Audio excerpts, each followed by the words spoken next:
ये धर्म की आड़ में ये दंगाई अपना एजेंडा सेट कर रहे हैं, देश की जनता का एजेंडा नहीं हो सकता ये। अजय आलोक जी 60-40।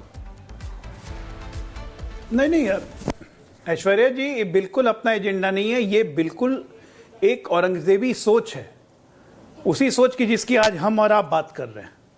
औरंगजेब को मरे हुए 350 साल हो गए भाई, और इस देश के मुसलमान कोई मुगलों की औलाद नहीं है। हम सब जानते हैं कि इस देश के मुसलमान 99% कन्वर्टेड हिंदूज हैं। मुगल आ कहां से गए? क्यों मुगलों के प्रति सहानुभूति है? क्यों? Why for Aurangzeb? जब दिमाग लगाते हैं, चलाते हैं, तो तब याद आता है कि ये तो सोच है, ये वही सोच है जिसने हिंदुस्तान का बंटवारा करवा दिया। ये वही सोच है जिसने कहा मुसलमानों के लिए पाकिस्तान चाहिए, इस्लामिक राष्ट्र चाहिए, इस्लामिक राष्ट्र में चले गए। ये वही सोच है जो आज़ादी के बाद से 8% से 18% मुसलमान हो गए। ये वही सोच है जो आज कहती है कि मुसलमानों को टारगेट किया जा रहा है, मुसलमानों को निशाना बनाया जा रहा है। भाई निशाना बनाया जाता, टारगेट किया जाता तो 8 से 18 कहाँ हो जाते तुम? हिंदू तो 18 से बांग्लादेश में 3 पे आ गए, पाकिस्तान से नगण्य हो गए, अफगानिस्तान से साफ हो गए। टारगेट करना इसको कहते हैं। ये एक औरंगजेबी सोच है जो धीरे धीरे और हमारे नेताओं के द्वारा, खासकर जो झूठ मूठ का गंगा जमुनी तहजीब की बात करते रहते हैं, उनके द्वारा इनको पोषित, फलित और संरक्षित किया गया है लगातार। आप ये देखिए, मैं एक क्रोनोलॉजी देता हूं। औरंगजेब की हम बात कर रहे हैं, उसने तो 25 लाख मुसलमान हिंदू मारे थे। पूरे मुगल शासन में लगभग 1 करोड़ हिंदुओं का नरसंहार हुआ था, न जाने कितने कन्वर्टेड हुए होंगे। आप फाइनल कॉल कलकत्ता याद कीजिए, 10,000 मुसलमान हिंदुओं का नरसंहार कलकत्ता की रोड पे हुआ था। जब विभाजन हुआ, 10 लाख हिंदू फिर मारे गए थे। तब से 75 साल तक लगातार दंगों में हिंदुओं को ही ज्यादा मारे जाने की खबरें आई। कहा क्या गया? नहीं, गंगा जमुनी तहजीब है, मिलजुल के रहना है, मिलजुल के रहना है। इनको शोषित किया गया, पोषित किया गया इनको बिल्कुल हिंदुओं को शोषित है, इनको पोषित। ये एक औरंगजेबी सोच है, और उस औरंगजेबी सोच है कहीं ना कहीं मजहबी रिश्ता है, और उसको राजनीतिक दल अपने हिसाब से भुना रहे। इसी को प्योरली तुष्टीकरण कहते हैं। अगर आप पढ़ेंगे अच्छी तरह से, तो इस्लाम पढ़िएगा तो पता चलेगा कि एक दारुल उल खरब होता है, लैंड ऑफ कॉन्फ्लिक्ट, एक दारुल उल इस्लाम होता है। तो हिंदुस्तान को ये लोग दारुल उल खरब मानते हैं कि जहाँ ये लैंड ऑफ कॉन्फ्लिक्ट है, जहाँ इतनी संख्या में है, जहाँ इतनी ताकत में है कि हम कुछ कर सकते हैं, वहाँ पे ये बिल्कुल करते हैं। इंडिया में जो डेमोग्राफिक चेंज हो रही है भारत में, जो जिलों में जहाँ जहाँ मुसलमानों की संख्या बढ़ रही है, हिंदुओं को खदेड़ दिया जा रहा है।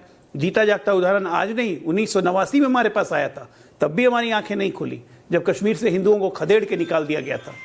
उसके बाद आज किशनगंज, आज कर्नाटक के कुछ हिस्से, आज पश्चिम बंगाल के कुछ हिस्से, हर बॉर्डरिंग एरिया पे, हिंदुस्तान के हर बॉर्डरिंग जिला पे और हर बॉर्डरिंग स्टेट पे ये लोग की कॉन्सेंट्रेशन बढ़ रही है। डेमोग्राफी चेंज करने का इरादा है, तो रह के ये औरंगजेब। और उसमें अब देखिए, इसमें राजनीतिक एंगल कहाँ से घुसता है? जब अबू आजमी जैसे आदमी घुसते हैं और वो कहते हैं कि बड़ा अच्छा शासक था, उसने बहुत अच्छा शासन किया, आलमगीर अल्लम सलामुद्दौला रसल औरंगजेब, पता नहीं क्या क्या। मतलब कोई मतलब है इसका? ये सोच है। इस सोच को खत्म करने की जिम्मेदारी इस देश की हिंदू और मुसलमान, सिख और ईसाई हर एक लोगों की है। ऐश्वर्या जी, दिक्कत क्या है कि अपनी अपनी राजनीतिक रोटी और व्यवस्था के कारण, और खासकर आज की तारीख में जब पूरे का पूरा राजनीति मैं कहूँगा एक भूकंपीय बदलाव आया है पिछले 10-12 साल से इस देश की राजनीति में। इस भूकंपीय बदलाव को जब सहन नहीं कर पा रहे हैं, तब तो खुलेआम ऑल इंडिया मुस्लिम लीग की इफ्तार पार्टी में सब कोई पहुंच जाते हैं, लेकिन राम मंदिर के प्राण प्रतिष्ठान में कोई नहीं पहुंच सकता है। कुंभ की सब कोई आलोचना कर देते हैं, लेकिन रमजान की कोई नहीं, कुछ नहीं बोलेगा। हज पे चुप, कुछ नहीं, नथिंग डूइंग।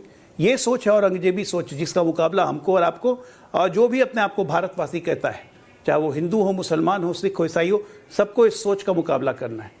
ये भारत को बांटने वाली शक्तियां, ये पैटर्न है। 4 जून के बाद ये पैटर्न है, आप याद कीजिए। 4 जून के बाद लगातार ट्रेनों को डिरेल करने की कोशिश की गई, पटरियों पे बोल्डर रख के। किसका फायदा है इसमें?